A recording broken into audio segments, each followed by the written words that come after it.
목사님도 얼굴도 모르고 교회 위치도 모르고 아무도 모르기 때문에 오히려 더 자유스러운지 모르는데, 목사님 저보고 일찍 오라 해서 정말 일찍 왔습니다. 저는 다시 왔습니다. 우리 동지하기로 했습니다. 함께 저녁 식사하고 귀한 대접을 해주셔서 감사합니다. 유명한 탈주범이 실화라는데 제가 확인해 본 건 아니고 어디까지 각색되었는지 무슨 얘기까지 진짜인지는 정확하게 잘 모르겠습니다. 탈주범이 다시 잡히게 됐고 감옥 안에서 예수를 믿게 되었다는데, 그 이유가 목사님이 전도해서 믿게 된 것이 아니고 예수를 믿게 된 이유는 탈주범 시절에 만난 한 여인 때문이랍니다. 서울에 있는 한 자취방에 도망을 가게 되었는데 거기에는 두 남매가 자취를 하고 있었습니다. 남동생은 야간에 직장 생활을 하고 그래서 집에 누나만 있는 상황에서 촌에서 올라와 안 해본 일이 없는 고생을 한 자매였는데 대학원까지 하고 일하는 자매를 만나게 된 겁니다. 그런데 그 여인이 겁을 내지 않고 신청원에 들어가면서 잠시만 쉬었다 가겠다고 하니까 들어오라는 겁니다. 신청원에 도망다니는 신자를 한밤중에 출출하니까 혹시 먹을 게 있으면 좀 달라고 부탁을 했는데, 정말 음식을 정성껏 차려왔는데 신청원이 물었습니다. 도대체 필요한 게 뭡니까? 별로 없습니다. 반대로 신청원이 밖에 나가서 자기가 훔쳐온 것 중에서 돈을 한 뭉태기를 집어서 그 여인에게 준 겁니다.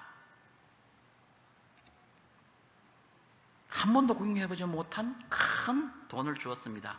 새벽 4시쯤 되자 그 자매가 얘기를 합니다. 이제 동생이 따라올 시간이니까 나가주셨으면 좋겠습니다. 신청원이 나가는데 그 자매가 아무 말도 하지 않더니만 놓아둔 건 도로 들고 가세요 그러랍니다.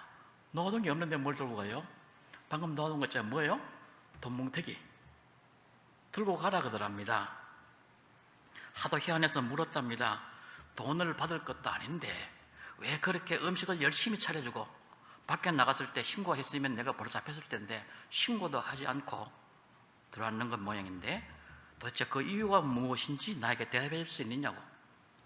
자매는 이렇게 대답했답니다. 어느 날 주님께서 내게 묻기를, 도망다니는 자가 내게 와서 숨겨달라 할 때 너는 그 사람에게 무엇을 해줬느냐 물으신다면 내가 그때 할 말이 없을 것 아닙니까? 그래서 주님께서 하라는 대로 한 것밖에 없습니다 라는 거랍니다. 그래서 신청원이 놀랐답니다. 그래서 감옥에서 곰곰이 생각했는데 그 시간에 머리를 떠나지 않아서 신앙생활을 하겠다고 생각을 하고 결심을 했다는 겁니다. 여러분, 우리가 열심히 전도한다, 믿지 않는 사람들이 신앙생활을 한다고 생각하십니까? 인간은 원래 존재가 설득당하지 않습니다. 말 잘하면요 듣는 사람이 기분 나쁩니다. 오히려 일어서면 하는 얘기 있습니다. 니나 잘해! 라고 얘기하지 내가 믿겠다 하는 사람 없습니다. 오히려 본질적인 것은 인격이 동반되어야만 하지 그렇지 않으면 비웃음밖에 하지 않는 겁니다. 다니엘서를 읽으면 굉장히 놀라운 사실 하나가 있는데, 오늘 본문의 사건은 얼마나 놀라운 사건인가 하면 신약 성경에 이 다니엘이라는 이름을 언급하지는 않지만 다니엘 이야기를 종종 해요. 디모데후서 4장 17절에 보면 주께서 내 곁에 서서 나에게 힘을 주심은 나로 말미암아 선포된 말씀이 온전히 전파되어 모든 이방인이 듣게 하려 하심이니 내가 사자의 입에서 건짐을 받았느니라. 다니엘 얘기를 하고 있는 겁니다. 바로 오늘 본문의 사건을 얘기하고 있어요. 조금 더 넘어가면 히브리서 11장에 보면 히브리서 11장에 믿음으로 산 구약시대 인물들을 쭉 나열을 해요. 우리가 아는 사람 다 나와요. 아브람 그 이전부터 아벨부터 시작해서 노아, 에녹 다 나오고 아브라함 나오고 모세 나오고 막 쭉 나오고 우리가 모르는 사람 얘기를 그다음 막 하기 시작해요. 아마 마카베 시대의 사람들을 주로 얘기하는 것 같아요. 그리고 나서는 관로 속에 집어넣은 구절이 하나 있어요. 38절 말씀. 이런 사람은 세상에 감당하지 못하느니라. 믿음의 사람은 세상에 감당하지 못한대요. 그리고 나서는 그 목록 쪽에 쭉 나오는데 30절 3절 그 위에 조금 올라가서 보면 이런 얘기가 나와요. 사자의 입을 막기도 했다며 어떤 사람은 다니엘 얘기예요. 불의 세력을 멸하기도 했답니다. 사드락 메삭 얘기예요. 이 사람들의 특징이 무엇이냐면요 세상에 감당하지 못한 사람이랍니다. 평안했습니까? 아니요, 지질이 고생한 사람입니다. 누가 신앙인입니까? 세상에 감당하지 못할 사람들입니다. 왜 감당하지 못하는 겁니까? 살아가는 힘의 원리가 달라요. 방법이 달라요. 목표도 달라요. 행동 기준이 달라요. 그러니까 세상 사람들이 감당하지 못하는 겁니다. 사실 오늘 본문은 제가 설교 부탁을 받고 그냥 고상한 설교를 하지 않기로 마음먹었어요. 왜냐하면 제 나이가 60 중반이거든요. 곧 은퇴할 나이가 다 돼가요. 10대 때 쓴 설교예요. 지금 오늘 하는 설교가 50년 전의 얘기예요. 그리고 그 이후에 내가 늘 이 말씀을 기억하면서 그렇게 살았으면 좋겠다 하는 자기 반성 중입니다. 지금 반성문 쓰는 중이에요. 그러니까 좀 거슬리더라도 반성문 쓰게 쓰는구나, 그냥 그렇게 이해하고 넘어갔어요. 다니엘서는 굉장히 신기한 성경입니다. 구약 부문 중에 선지서에 우리는 넣습니다. 대선지서에 넣어요. 그런데요, 히브리어 성경은요, 이 성경 위치가 바뀌어요. 성경 맨 끝부분에 성문서 중에 역사서라는 부분이 나와요. 거기에 보면 다니엘서가 나와요. 문학 장르도 선지서도 역사서도 아닌 문학 장르로는 묵시문학이에요. 이게 참 희한한 성경입니다. 그래서 묵시문학적인 성경이 있어서 나올 때요, 그냥요 무슨 사건을 설명 안 하고 뭐 괴물이 등장해요. 애들 동화처럼 막 짐승들이 나와요. 뭐 희한한 얘기가 나와요. 날개에 대한 짐승이 나와요. 뭐 새로 이를 만든 이빨 만든 괴물이 등장해요. 이거 애들 동화 같아요, 완전히요. 그런데요, 그게 역사적 사건이에요. 역사적 사건을 그런 방법으로 설명해요. 왜냐하면요, 상대방이 알면 안 되니까. 묵시라는 건요, 고난당하는 성도들을 위로하는 게 목적이에요. 대적은 몰라야 돼요. 알면 큰일 나요. 그러니까 그런 방법으로 쓴 거예요. 동시에 역사적인 측면도 있습니다. 예언서적인 측면도 있습니다. 굉장히 얽혀있는 성경 중에 하나입니다. 여러분, 다니엘서 1장부터 6장까지 오면서 몇 년이 걸린 것 같습니까? 이렇게 얘기할 겁니다. 집에서 읽으면 30분도 안 걸려요. 초등학교 4학년이 하는 얘기예요. 계산을 한번 해보세요. 다니엘서 1장은요, 주전 606년 이상한 목사님 그렇게 얘기합니다. 저는 605년으로 배웠습니다. 주전 605년의 사건이에요. 주전 605년에 남쪽 유다 왕국이 1차 포로로 잡혀가요. 그때 1차 포로로 잡혀갔는데 10대들이 왕실에 있는 10대들을 부려먹기 위해서 그 중에 필요한 똘똘한 사람들만 붙잡아가는 겁니다. 국비장학생으로 키웁니다. 뭐가 문제입니까? 미안하지만 환관이 되어야 한답니다. 이때 간 사람들이 다 환관이 되었다고 일반적으로 생각을 해요. 혹시 목사님이 안 그렇다 그러더라도 나하고 견해가 틀리구나 그렇게 생각하세요. 왜 다르냐고 묻지 마세요. 목사님인데 그런 거 묻는 거 아니에요. 이미 히스기야 왕 시대 때 히스기야 왕에게 이사야 선지자를 통하여 한 가지 미래에 대한 예언을 해요. 내게서 난 태어날 자손 중에 몇이 사로잡혀 바벨론 왕관에 환관이 되리라. 환관이 되리라. 그것을 한다는 얘기입니다. 후손이 없다는 얘기예요. 그게 뭐 문제냐고요? 물론 문제 아니에요. 지금은요, 신약시대에 누가 그걸 문제로 삼습니까? 그런데 구약신기에는요 힘들어요.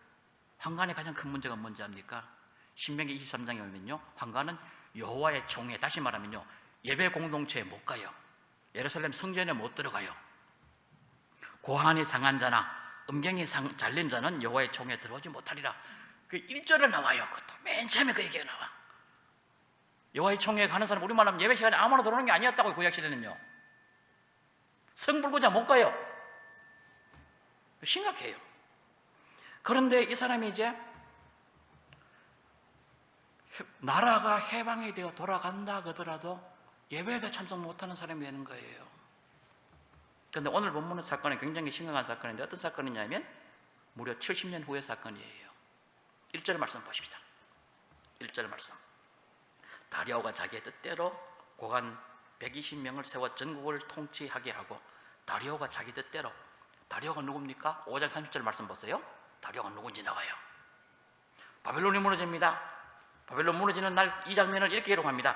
그날 밤에 갈대아 왕 벨사살이 죽임을 당하고 메대 사람 다리오가 나라를 얻었는데, 또 희한하게 나이 들어서 났어. 60 몇 살요? 62살을 했답니다. 왜 62살인지 아십니까? 나도 몰라요. 근데 참 희한한 게 있어요. 메네메네 데켈 나오지 앞에 그 앞에 메네메네 데켈, 그 전부 다요 저울의 무게 이름입니다. 그리고 그게 돈 단위예요. 그 전부 다 계산되면요 62세겔이래요. 그게 갔다예요. 나는 계산되기 싫어서 안 됐습니다. 그거 되면 뭐합니까? 어쨌든 간에 언제 얘기냐면요, 바벨론이 무너질 때 얘기해요. 바벨론이 무너지고 페르시아 제국 이제 새롭게 시작하는 그 장면이에요. 주전 538년에서 537년 얘기를 합니다. 계산돼 보세요. 605년에서 537년에서 538년 혹은 7년 되면 몇 년 지난 겁니까? 70년 거의 다 됐죠. 70년 지나면 무슨 일이 생긴다고요? 바벨론으로 돌아간대요. 예루살렘에 돌아간대요. 다니엘 돌아갔을까요? 못 돌아갔을까요? 안 돌아갑니다. 왜냐면요, 연세가 들어서 80노공이 어떻게 그 사막길을 지나서 돌아가요? 그래서 못 갔을 거예요. 근데요, 갈 마음도 안 생겼을 거예요. 내가 고생해서 가도 어디도 못 간다? 성전에도 못 간다? 그럼 나는 먹고? 지금까지 하나님 섬겼는데. 그래서 9장 1절에 보면요, 이 해에 무슨 일이 있었는지 설명을 해요. 메대 족속 아하스웨르의 아들 다리오가 갈대아 나라 왕으로 세움을 받던 첫해, 그 통치 원년에 나 다니엘이 책을 통해 여호와께서 말씀으로 선지자 예레미야에게 알려주신 그 연수를 깨달았나니. 뭘 깨달았다고요? 70년 지나면 돌아갔는데, 아이고 됐구나. 그걸 깨달았을까요? 처음 읽은 것도 아닌데 뭐 이제 깨달아. 그걸 깨달은 게 아니에요. 돌아가는데 조건이 있다는 걸 깨달은 거예요. 회개한 자만 돌아간다. 그런데 이놈의 시장들이 회개를 안 해. 자기 민족들이 70년이 지나도 잘못을 느끼지를 못해. 그럼 어떻게 해야 됩니까? 대표를 해야지. 누가? 민족을 대표할 수 있는 선지자들이. 그래서 대표로 회개 기도를 한 장면이 다니엘서 9장이에요. 사실은 집에 가서 읽어보시기 바랍니다. 제가 안 읽습니다. 왜냐하면 그거 읽으려면 설교를 못하니까. 근데 왜 그 얘기를 하는가 하면요, 다니엘에게 위로를 주셔요. 너 예루살렘에 못 들어가도 괜찮아. 성전에 못 들어가도 괜찮아. 근데 내가 네게 약속할게. 70이 7번 지나면 메시아 시대가 오는데 거기는 너 들어갈 수 있다. 그 약속할게. 위로를 하시는 얘기예요. 그게 사실은요, 메시아가 오시는 초림에 대한 얘기로부터 그 이후에 이루어질 얘기들을 한꺼번에 쭉 압축적으로 설명하고 있는 얘기예요. 그 해에 일어난 사건이에요. 사실은 이 오늘 본문의 사건도 어떤 게 오늘 본문이 먼저 있었는지, 다니엘서 9장이 먼저 있었는지 그건 몰라요. 5장은 먼저 있었을 거예요. 왜냐하면 왕이 이미 되었으니까. 정복할 때는 지났으니까 이제 그 얘기예요. 근데 9장에 돌아가야 될까 못 돌아갈까야 울면서 기도할 때 하나님께서 주시는 그 얘기는 10대 때 하고 바뀐 게 뭡니까? 여러분, 세월이 바뀌면 신앙생활 쉬워집니까? 그걸 착각이고 망상이라 그런 거예요. 착각이고 망상이에요. 하나도 쉬워지는 거 없어요. 1장의 문제가 뭐였습니까? 음식 문제였습니다. 율법을 지켜야 하느냐? 외국에 왔으니까 환경에 따라 타협해야 되느냐? 먹고 사는 문제였습니다. 안 먹고 살 수 있는 사람 하나도 없어요. 그런데 10대 때 먹고 사는 문제가 그의 목숨을 위협하더니 이렇게 생각해 본 적 있습니까? 20년 지나면 괜찮겠지, 30년 지나면 괜찮겠지. 그런데 그렇지 않았어요. 다니엘이 10대 때 그렇게 어려운 목숨을 걸고 신앙을 지켰는데 그 다음에 등극하는 왕들마다 다니엘을 등용하여 인물로 쓰지만 다니엘은 그것 때문에 환경이 편해지거나 고난을 당하지 않았다는 얘기는 한 번도 없어요. 2장에는 꿈을 회몽하라고 명령을 주는데 무슨 꿈을 꾸는지도 얘기도 안 해줘. 학자들은 두 가지로 나눕니다. 왕이 꿈을 잊어버렸다, 한 사람. 다른 사람은요, 알고 있었다, 근데 일부러 안 알려줬다. 한번 손 들어볼까요? 꿈을 잊어버렸다 생각하는 사람 손 들어보세요. 알고 있었다 생각하는 사람 손 들어보세요. 목사님 알고 있었다고 설교했는 모양이네. 어떻게 설교했는지 알아요. 대부분 알아요. 반응을 보면 알지요. 뭘. 대부분 알고 있었다고 생각해요. 왜냐하면요, 그때 대부분 통치자들이 폭군들이었어요. 그래서요, 이놈들이 진짜 나를 속이는지 안 속이는지 알기 위해서요, 안 알려줬다는 거예요. 그래 죽이겠다는데 다니엘도 죽는 그 무리에 포함되어 있는 사람이에요. 그 위기를 넘겼답니다. 하나님이 도와주셨어. 3장에는 다니엘 세 친구들이 풀무불에 들어갑니다. 4장에는 느부갓네살 왕이 자칭 하나님을 착각하다가 자기를 짐승으로 착각하는 수광병에 걸렸답니다. 5장에는 벨사살이 성전에 걸어 들어가다 술파티를 벌이다가 바벨론이 망했답니다. 전쟁 한 번 안 하고 망했어요. 그날까지 바벨론 왕궁 그 뚫고 지나가는 물길이 있었는데 그 물길을 아수르 군대 다 옛날부터 그런 그 아수르 제국도 니느웨 성에 그렇게 만들었고 전부 다 방어막을 만들었어요. 그런데 그걸 페르시아 군대들이 저 윗지방에서부터 물길을 돌려버렸어요. 그러니까 뻥 떨어진 거예요. 그냥 들어간 거예요. 근데요, 얼마나 바빌론이 악정을 했든지 백성들이 환영을 하면서 문을 열어줘요. 이런 나라 참 망해야 되는 나라일지 안 망해야 될지 모르겠어요. 어쨌든 간에 그렇게 전쟁도 안 하고 망한 나라예요. 여러분, 70년이 그렇게 흘렀답니다. 그런 세월을 70년 보냈답니다. 세월이 흐르면 쉬워지리라고 착각하지 마십시다. 신앙생활은 한순간도 전쟁하지 않으면 안 됩니다.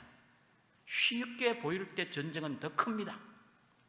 우리를 죽이려는 대적들은 항상 노리고 있습니다. 어디서 전투해야 됩니까? 우리의 삶의 현장 전부가 전투입니다. 어느 하나도 만만한 곳은 없다는 사실을 우리가 기억해야 됩니다. 그런데 가장 큰 전투는 어디 있습니까? 내 속에 있습니다. 뭐가 전투입니까? 타협을 해버릴까 말까, 이게 전투예요. 아무도 안 보는데 한 번만 해버리지 마.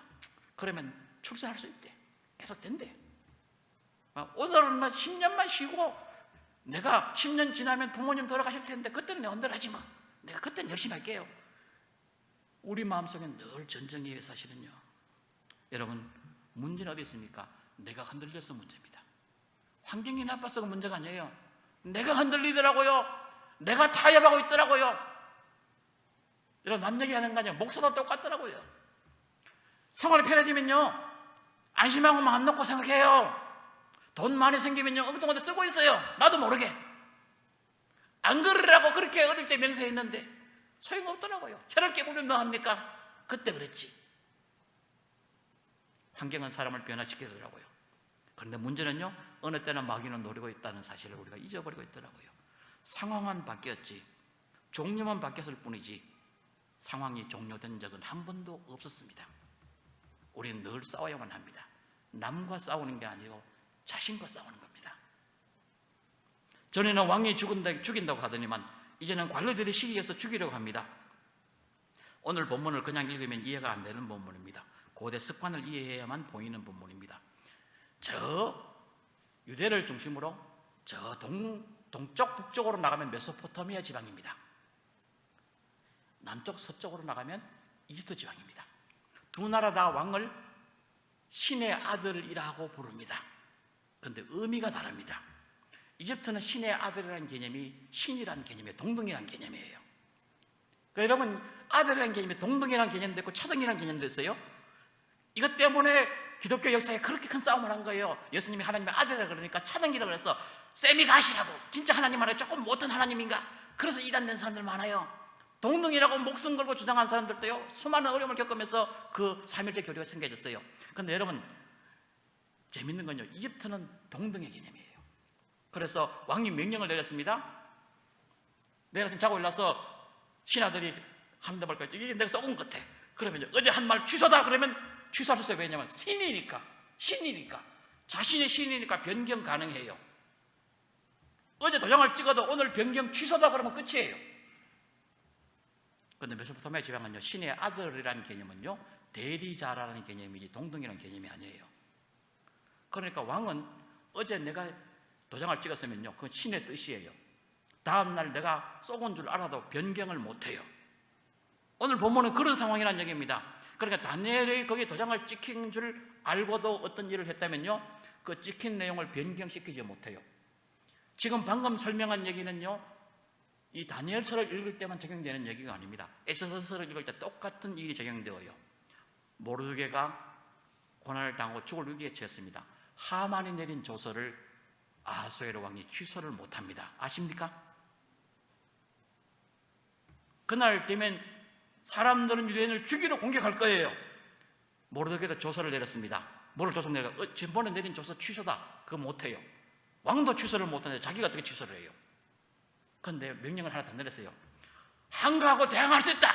그러니까 힘이 센 쪽이 이기는 겁니다. 지금은. 전에는 한가하고 대항하지 못했어요. 무조건 죽어야 돼요. 무조건 죽어야 될 사람이 같이 싸울 수 있는 길이 열린 거예요. 그 얘기가 에스더서 얘기예요. 그런데 유대인 편을 드는 사람이 더 많아서 이겼다 하는 얘기가 에스더 사건이에요. 여러분, 이거 다니엘은 피할 길이 없어요. 한가할 수 있는 조서를 내린 사람이 없거든요. 이런 상황에서 오늘 본문의 사건이 벌어지고 있는 겁니다. 그래서 6장 7절 말씀 보면 나라의 모든 총리와 지사와 총독과 법관과 관원이 의논하고 왕에게 법률을 써오며 한 금령을 정하실 것을 구하나요. 왕이여 그것은 곧 이제부터 30일 동안에 누구든지 왕외에 어떤 신에게나 사람에게 무엇을 구하면 사자굴에 던져 넣기로 한 것이니이다 라고 왕을 속인 겁니다. 다니엘을 죽이려고. 왕은 몰랐습니다. 왕이 이를 알았지만 사자굴에 집어넣기로 한 사실은 설령 알았다 하더라도 도장 찍은 일은 취소가 안 됩니다. 못 바꿉니다. 그걸 알아야 됩니다. 왕이 구할 수 있는 방법이, 왕도 구할 수 있는 방법이 없었답니다. 하물며 누가 그를 구할 수 있겠습니까? 메소포타미아 지방에서는 불가능한 일이 지금 벌어지고 있는 겁니다. 그 상황에 도대체 본문이 등장하는데 기간이 30일밖에 안 된답니다. 30일밖에 안 돼요.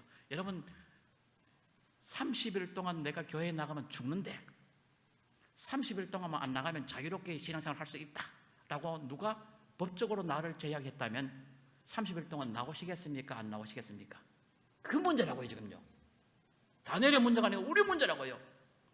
코로나가 걸려 교회에 지금 나가면 전염될지도 모르는데 집단이 모이는데 가지 말라 그러는데 나갈까 말까, 그 문제라고요. 지금요. 국가적으로는 그렇게 집단적으로 모이는데 가능하면 가지 말라고 얘기하는데, 거리 반드시 두라고 말하는데 10대 때는 물을 가르지 않고 죽음 겁나지 않았는데 80대니까 며칠 날 죽을지도 모르지만 아무것도 변한 게 없는 그런 상황이 벌어진 거예요. 여러분, 우리 신앙생활에는 항상 이런 타협의 위기라는 순간이 생깁니다. 시부모가 새로운 며느리 교회 나가는 걸 싫어해요. 시부모가 이렇게 얘기를 합니다. 내가 죽어도 그 꼴을 못 본다. 나 죽거든 네 맘대로 해라. 살았을 때는 안 된다. 그때까지 기다리시렵니까? 장담하건대 그분이 먼저 돌아가실지 본인이 먼저 돌아가실지 누가 압니까?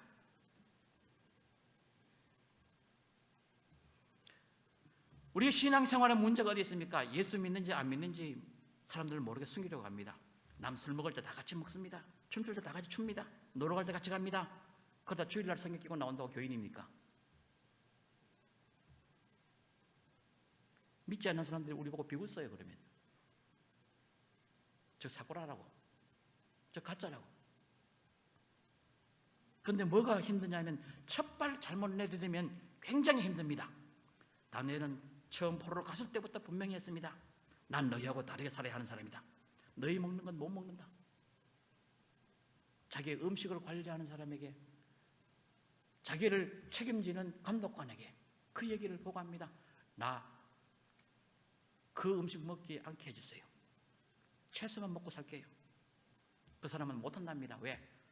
네 몸이 파리해지면 내가 죽어. 그러니까 열흘만 시험해보자입니다. 그래서 그 일을 통과하고 지난 사람이에요. 여러분, 근데 지금 문제는 그거 안 해요. 타협하는 길이 없어요. 시험해보자 할 수도 없어요. 은밀히 하면 안 됩니까? 신앙생활은 어차피 내적인 문제니까. 그런데 착각하지 마십시오. 내적인 문제라고 외적인 행동이 안 따라간 줄 아십니까? 그건 자기 핑계입니다. 여러분, 연애하는 사람은 못 숨겨요. 왜냐면요, 자기가 사랑하는 사람 보기만 해도 시키지고 웃어요. 부모는 발 놓고 말리는데 본인은 즐거워요. 내면은 숨기지 못해요. 신앙은 속으로 하고 겉으로 숨겨야 된다고요? 그 거짓말에 속지 마세요. 은밀히 한다는 것, 있을 수 없는 비겁한 변명일 뿐입니다. 다니엘은 그 문제를 숨기려고 하지 않았습니다. 세상에서 어려운 일을 당할 때마다 그런 문제들 때문에 고민한 사람들이 많아요. 우리 일제시대 때 신사참배 때 한국의 수많은 교인들이 입 다물고 그냥 지냈답니다. 그냥 신사참배하고 동방예배 드리며, 그러고 나서 찬송 부르고 예배 드리고 그렇게 스스로 위로했답니다. 나는 그래도 예수 믿고 왔어. 난 예배 드리고 왔어. 스스로 핑계했답니다. 그런 핑계가 있잖아요. 그 신사참배 정도가 되는 문제 가지고 그 정도 문제 갖고 문제가 생길 때 문제가 되면요, 그보다 더 심각한 문제가 생기면 또 어떤 일이 생기겠습니까? 을사오적 중에 마지막으로 서명을 해야 되는 순간에 봉착했답니다. 그런데 그 중에 한 사람이 밖에 나왔답니다. 그냥 나온 게 아니고요, 한자로 불가 딱 넉자 써놓고 나왔어요. 그래서 안에 있는 사람들이 그 넉자를 해석했습니다. 뭐라고 해석했을까요? 불가 뭐라고 해석했을까요? 이렇게 읽은 거예요. 불가 부득불 나는 찬성한다 라고 읽은 거예요. 그런데 본인은 밖에 나서 얘기합니다. 나는 절대로 안 된다고 썼다. 불가 라고 썼다. 그러면 띄어쓰기를 해야지. 어디 비겁한 변명을 하고 있는 겁니까? 우리 신앙인들이 그러기 쉽다는 얘기예요. 나 양심적으로 신을 섬기고 있습니다. 나는 타협하지 않았습니다. 그런데 나 오늘 교회는 못 나가겠습니다. 그건 타협한 거 끝난 거예요. 신앙은 마음의 문제가 아니에요. 행동이 따라오는 결과가 반드시 나타나게 되어 있어요. 밖에 나가서 아니라고 외친다고 외쳐지는 게 아니에요. 우리 같으면 30일 동안 숨어서 신앙생활을 했지. 나 기도했다고 30일 동안 기도 안 한 게 아니야. 난 몰래 했어 라고 말할 수 있었겠지만 다니엘은 그렇게 하지 않았습니다. 여러분, 잠시 중단하면 안 되는 겁니까? 이건 또 타협이에요. 우리 식으로 말합시다. 늘 기도하다가 30일 동안 안 하면 하나님이 안 들어주실까요? 그건 기도가 아닌 걸까요? 30일 동안 했잖아요. 그럼 불순자 되는 걸까요? 미안한 말이지만 새벽기도 일주일만 나오면 그 다음부터 나오기 힘들어요. 참 사람이 미안해요. 30일 안 하면요, 그 다음부터 영원히 안 하게 돼요. 다시 시작한다고요? 거짓말하지 마세요. 그 거짓말이에요. 농담입니다만 종종 젊은이들 모여서 무슨 얘기할 때 저는 그 젊은이들 하는 얘기를 죄송하지만 목사지만 잘 안 믿습니다. 다 신앙 좋은 것처럼 얘기해요. 그럼 속으로 생각해요. 시집 가봐야 알지 뭐. 혼자 마음대로 할 때 누가 못해 그것. 결혼해서 왜 그리 일도 많고 반대가 많은지 신랑 교회 나온다고 쏘가서 결혼했더니만 시어른이 죽으면 죽었지 못 보낸답니다.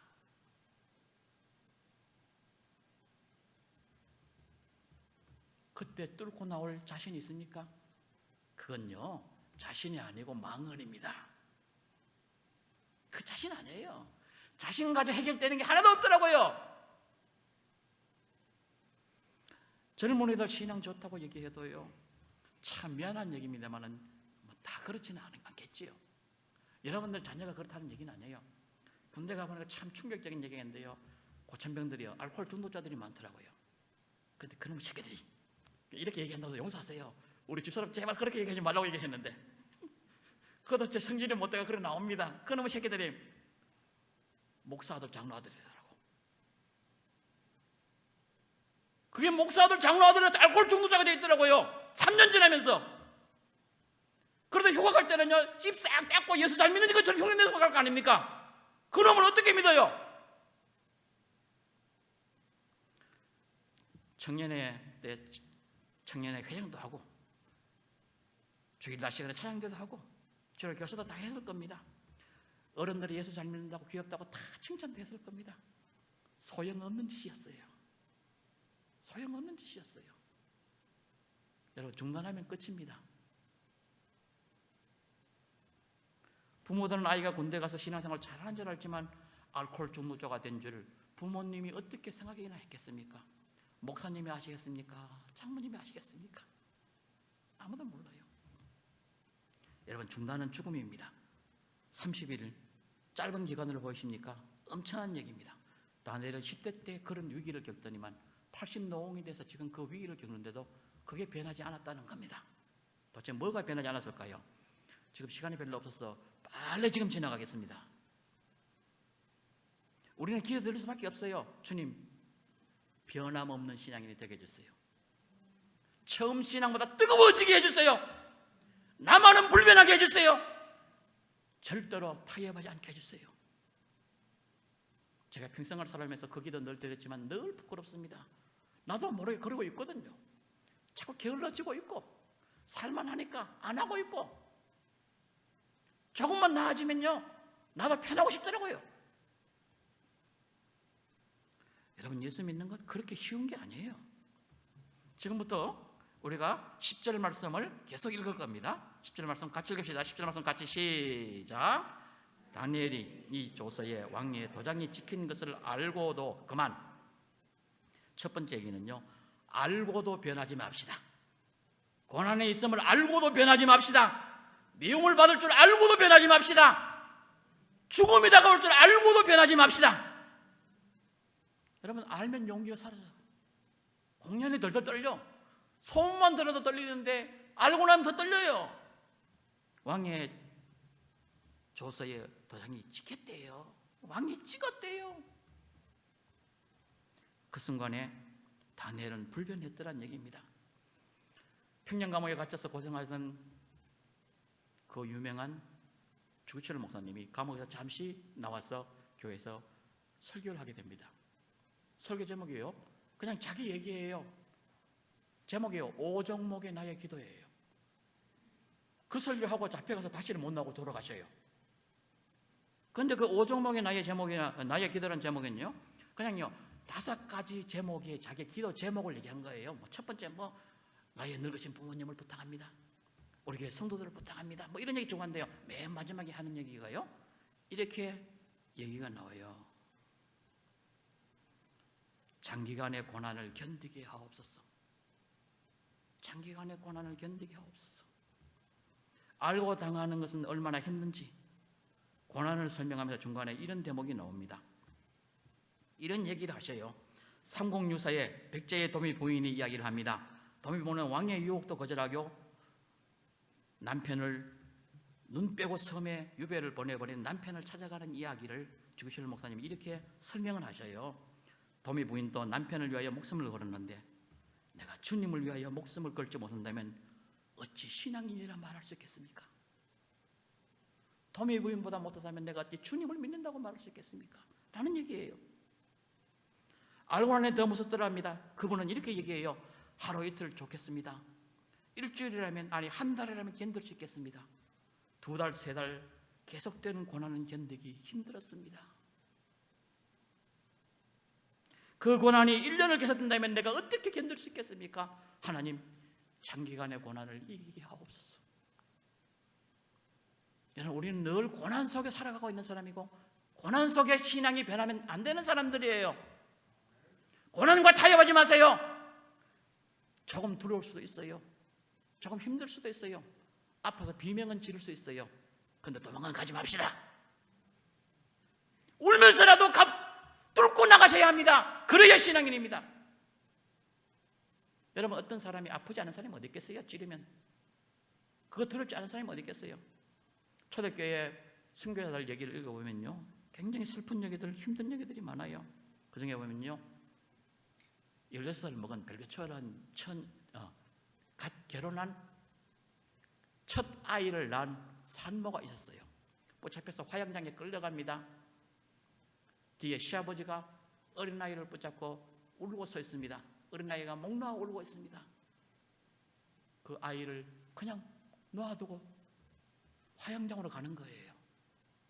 그러다 변하지 않았어요. 5살 먹은 꼬마를 둔 어머니가 있었어요.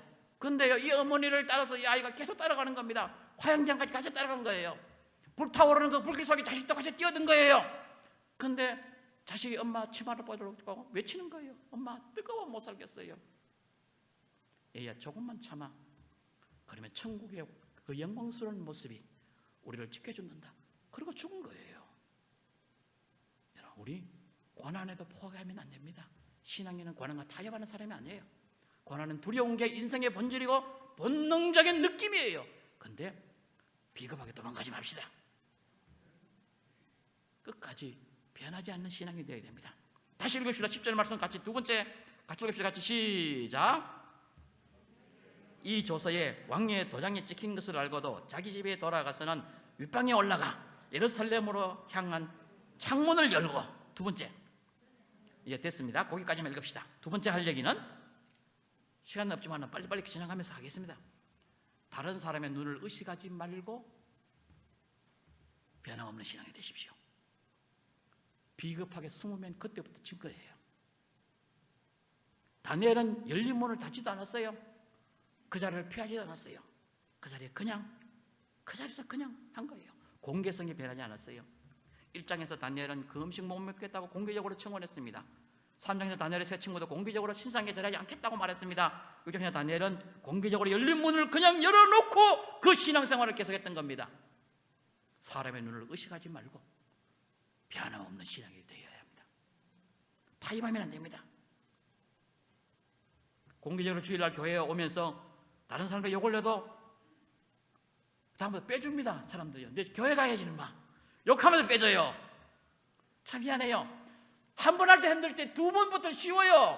상대방이 욕을 해요. 왜냐하면 자기들이 일을 더 많이 해야 되니까. 그런데 빼줘요. 공개적으로 하니까 되더라고요.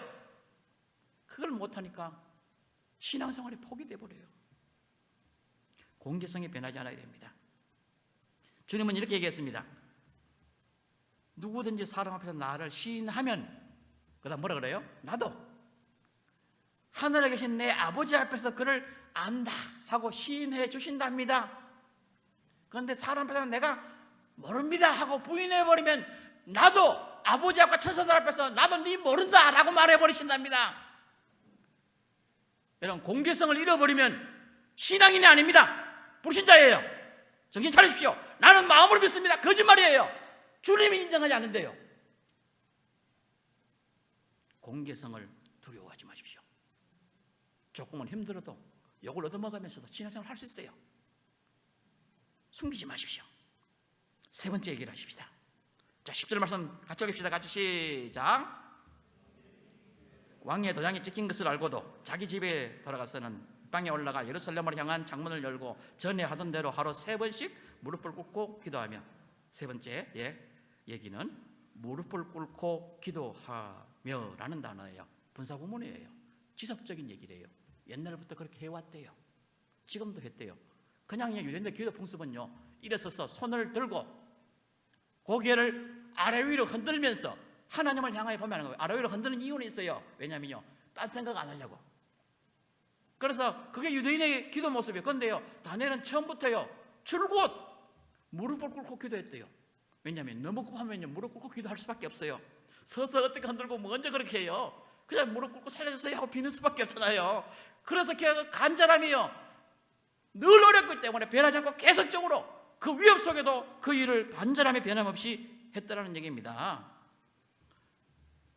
오늘도 헌금 순서 있죠? 그 농담 삼아 할게요. 어떤 사람이 친구하고 교회를 나갔답니다. 그래서 헌금 순서가 돼서 헌금함이 자기 앞에 들어옵니다. 1,000원짜리 내려고 지갑에서 돈을 꺼냈는데 10,000원짜리가 나왔답니다. 그 뻔뻔한 어떤 친구는요, 9,000원을 거슬러 간 사람이 있다는 얘기를 제가 들은 적이 있어요. 이 친구는 그럴 배짱이 없었던가 봐요. 그래서 10,000원을 집어넣고 속이 쓰여서 나오면서 옆에 있는 친구 보고 얘기를 했어요. 야, 내가 1,000원을 하려는데 10,000원짜리 나와서 내가 10,000원을 집어넣고 왔어. 그러니까 그 친구가 웃으면서 이렇게 얘기하더랍니다. 걱정하지 마. 하나님은 1,000원만 받았으니까. 9,000원 안 받았대요. 인색하게 드리는 그 부분은 안 받았대요.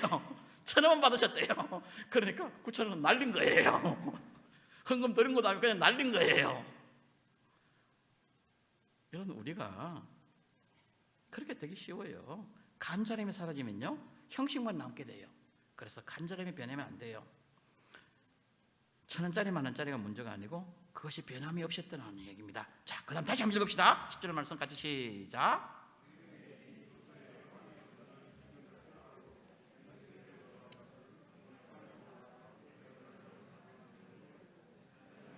예, 그만. 언제예요? 전에 행하던 대로 규칙성이 변하지 말길 바랍니다. 주일이면 미천 일이 있어도 정신이 삐뚤어져도요, 내 몸이 그냥 알아서 교회에 나와 있어요. 예배 시간에 어디 가 있어요? 규칙성이 바뀌면 안 돼요. 신앙인은요, 규칙성을 잃어버려요. 그러면 끝나는 거예요. 성경 읽는 건요, 규칙적으로 읽어야 돼요. 기도하는 것도 규칙적으로 해야 돼요. 규칙적인 신앙생활의 습관을 제발 잊어버리지 말길 바랍니다. 자, 흔히 하는 얘기 있습니다. 교회는요, 왜 그래 구걸하는 사람들이 많이 옵니까? 그럼 뭐라 하십니까? 저도 왕년에 집사했습니다. 그래서 내가 웃으면서 하는 말이 있어요. 왕년에 집사하고 오늘 구걸하는 거지하고 무슨 차이가 있습니까? 왕년에 그 사람이 당신 아닙니까? 왕년이 잘못 믿은 거예요. 왕년이 진짜 믿었다면 오늘 그 짓 안 해요. 여러분, 오늘 무능해진 이유가 뭡니까? 규칙성을 잃어버렸기 때문이에요. 규칙성이 변해지면요, 제가 뭐 이런 얘기 밖에 나서는 처음 해서 안 합니다. 근데 뭐 제 얼굴 어차피 모를 거니까 차 타서 혹시 나를 만나더라도 인사하지 마시기 바랍니다. 서로 미안하니까. 어디서 만났는지 기억이 안 나면 제가 미안하잖아요. 그럼 설명해, 본인을 또 설명해요. 언제 어디서 제가 만났습니다 하고 얘기해요. 그럼 제가 더 미안하잖아요. 나는 거기 가는 기억이 나는데 그분 얼굴을 어떻게 기억해? 저희 선친 얘기를 하려고 해요. 저희 선친은요, 우리 애들 둘이가 지금 다 성인이 됐습니다만은 그 아이들이요, 할아버지 그러면 생각나는 게 있어요. 새벽마다 일어나셔서 거실에 혼자, 다리가 불편하셨어요. 노년이 됐으니까. 그 수술하려도 안 하시고 끝까지 그냥 참고 가신 거예요. 근데 그 아픈 다리를 질질 끌고 다니시는, 걸으시는 때마다 걷는 소리가 방에 자고 있는 우리에게 들려요. 근데 그 걸으시면서 혼자 뭐라고 중얼거리셔요. 왜냐면요, 자기가 예전에 외웠던 성경 구절을 잊어버리지 않으려고 그걸 매일 아침마다 반복하시는 거예요. 매일 아침마다 그 구절을 반복하시는 거예요. 교회에서도 쉬는 시간에 있으면요, 어른들과 같이 모여 앉아서 그 성경 구절을 외우고 계시는 거예요. 성경 구절 그거 잊어버리면 좀 어떠세요? 그래서 제가 농담삼아 얘기했어요. 아빠 그건 모르셔도, 다 잊어버리셔도 주님은 아시아 걱정하지 마. 그래도 내가 하던 일 안 하면 안 돼. 그러더라고요. 규칙성이 변하면 안 돼요. 신앙인은 규칙적으로 하던 일 꾸준히 해야 그게 남아있어요. 왕년에 제발 그 얘기는 하지 맙시다. 연세 드신 분들 잘해. 젊은 사람도 왕년에 할 얘기도 없지. 그런데 연세 드신 분들은요, 왕년에는 충성했는데, 그래요, 지금 충성 안 하는 거하고 무슨 상관이 있습니까? 그게 왜 지속하지 않습니까? 주님 부르시는 순간까지 그 열심 지속적으로 반복해야 돼요. 규칙적으로 하던 일들이 불변 없이 이루어져야 돼요. 더 중요한 얘기 두 가지만 간단히 얘기하고 마치겠습니다. 그 다음 얘기는 보면 이렇게 말해요. 예루살렘을 향하여 열린 창문을 열고. 예루살렘을 향하여 열린 창문이 무슨 얘기인지 생각이 나십니까? 왜 예루살렘을 향한 창문을 열어요? 아니, 예루살렘을 향한 창문 안 열면 안 됩니까? 하나님 다 들으시는데. 근데요, 기도의 공식이 있어요. 기도의 공식이 뭐냐면요, 예루살렘 성전에 있는 쪽을 향하여, 그 기도 원리예요. 다니엘은요, 포로로 와서 70년을 지나면서도요, 그 기도의 원리를 잊어버리지 않았다는 얘기예요. 성경이요, 어릴 때 외우는 것만 남지요. 제가 지금 성경 구절 제가 보통 얘기하는 것도요, 10대 때 외우는 거예요. 다 꿀까먹고 사는 거예요. 평생을. 꿀까먹는 거 이상합니까? 20대 외운 건요, 돌아서면 잊어버려요. 20대 외운 건 안 잊어버리려면요, 매일 반복해야 돼요. 그런데요, 10대 때 몸에 뿌리 박히게 배워놓았던 원리들은요, 평생을 설교하는데 써먹어요. 그냥 나와요. 튀어나와요. 내가 생각하지 않는데요, 그 말 하면 그 얘기가 구절이 생각이 나요. 여러분, 몸에 배도록 원리적인 일을 몸에 배도록 하셔야 돼요. 기도도 원리를 아셔야 돼요. 목사님들은 설교 평생 하시면 설교가 그냥 나오는 것 같습니까? 이거 착각하시더라고요. 어른 목사님은 강대상님만 서면 입이 그냥 열려서 막 나오셔. 그래서 내가 그랬어요. 미친 사람인 줄 아니까 내가 막 나오게. 미치면 아무 소리나 막 짓거려요. 근데요, 목사님 제정신 차린 얘기해야 되니까 그래 안 나와요. 어떤 날은요, 아무것도 생각이 안 나겠어요. 원고를 들고 가도 원고가 안 보여. 캄캄해요. 정말로요. 그럼 뭐라고 나 혼자 속으로 해요. 주여 살려주세요. 그래요. 그냥요. 주여 살려주세요. 왜냐하면 목사도요, 흉년이 올 때가 있습니다. 그거 모르시죠? 목사도 가뭄이 들 때가 있습니다. 그래서 마틴 노이언조 목사님은 뭐라고 설교했었는지 아십니까? 장마비가 내릴 때 설교를 수십 편 준비해 놓으라. 그러면 가뭄이 들어도 좀 염려를 덜 할 것이다. 그런데요, 막 생각날 때요, 되지만 적어놓은 거 기억 하나도 안 나. 성경 본문 적어놓고 되지 적어놨는데 나중에 보면 기억 하나도 안 나. 이게 내가 왜 적어놨는지도 몰라. 그저 다 써놔야 되는데 다 써놓을 시간이 어디 있어요? 목사는 하루 24시간이 부족해요. 목사는 하루가 한 50시간 됐으면 좋겠어요. 설교에서는 뭐라고 가르치는지 아십니까? 목사가 설교 한 편 준비하는데 몇 시간 걸린다고 아는지 아십니까? 25시간에 설교 한 편 나온대요. 왜냐면요, 원어 분석해야지, 우리 번역이 완전히 틀린지 대조해야지, 주의해야지, 정리해서 내용을 뽑아내야지, 그걸 논리적으로 배열해야지. 그러면요, 성경 읽는다면 10시간 걸린대요. 원고 적는데요 5시간 걸린대요. 아무리 빨리 적어도요 5시간 이상 걸려요. 다시 점검하는데요 또 5시간 이상 걸린대요. 그리고 그걸요 내 마음속에 다음 주일날 얘기할 수 있도록 익히는데 5시간 걸린대요. 그래서 25시간 해야 된대요. 여러분 일주일이 몇 시간입니까? 일하는 시간이 8시간 잡읍시다. 그냥 길게 8시간. 요새는 주 5일 근무지만 6일을 잡읍시다. 6일 하면 몇 시간입니까? 설교 2편 작성 못해요. 여러분 김 목사님 죄송합니다. 일주일에 설교 몇 편 하십니까? 평균 10편 이상 하시잖아요. 그러면 이 목사는 뭘 해야 되는 겁니까? 설교 찍어내야 돼요. 그냥요. 작성을 못해요. 목사는 시간을 좀 많이 줬으면 좋겠어요. 쓸데없는 일은 제발 전화 좀 하지 마십시오. 예, 감기만 걸려도 와서 기도해달라고 하지 마세요. 나는 우리 교인들 기도하려고 하면요, 좀 목회자로서 좀 불단 미달이에요. 지기도 지가 해. 내보고 하라게. 지기도 지가 해. 좀 본인 기도 본인 해야지. 본인 안 하고 내보고 기도하래. 뭐 잘못됐습니까? 맞는 말겠지요. 근데 본인은 그걸 안 하면서 그런 문제가 전화하지 마세요. 목사가 기도하는 건요, 기도 안 하라 해도 하고 계셔요. 여러분 하고 계셔요. 그건 모르면서 툭하면 와서 농촌에 있어서 목회하는 친구들 만나면요 진짜 웃어요. 송아지 나오는데 기도해달라 해 와서. 송아지 나오면 수의사 불러야지 왜 목사님 보고 기도해달라. 그래 제가 농담을 이렇게 말하지. 번지수를 잘못 찾았습니다. 누구 찾아야 돼요? 수의사에게 얘기해야지.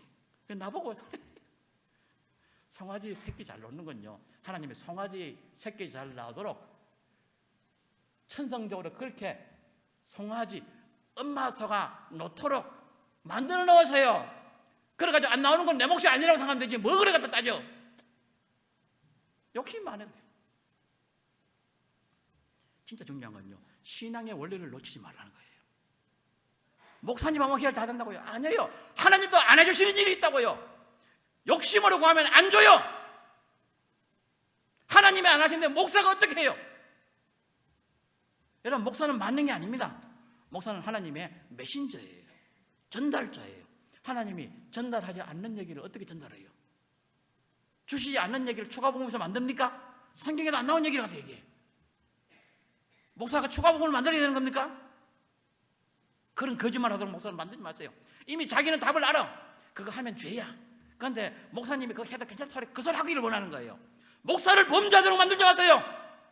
원리에 벗어난 질문은 절대로 목사에게 하지 마세요. 교인들이 목사를 시험 들게 만들어. 진짜 가슴 아플 때가 많아요. 그러니까 저는 웃으면서 그렇게 해요. 본인이 잘 암시랑 왜 물어? 본인이 잘 알잖아. 답은 알고 있잖아. 근데 그런 얘기는요, 중학생들면요 저보고 상담하자고 해놓고요, 정작 본인이 왔을 때는요, 목사님 해결됐어요. 답은 제가 알고 있더라고요. 그래서 얘기 안 해요. 그들이 훨씬 더 나아요. 양심적이에요. 어른들은 능구렁이었어. 그래도 목사님 허락했으면 양심의 위로를 받고 하겠다고. 제발 목사를 시험 들게 하지 마세요. 말이 새끼예요.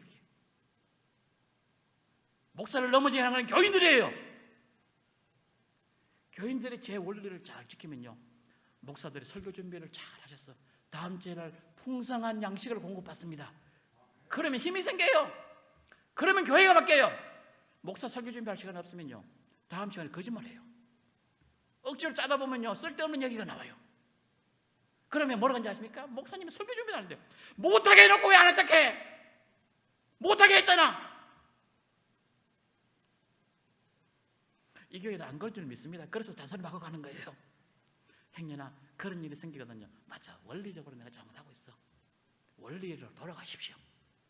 그 원리가 불변해야 돼요. 교회는 그게 바뀌면 곤란해요. 마지막 얘기만 하십시다.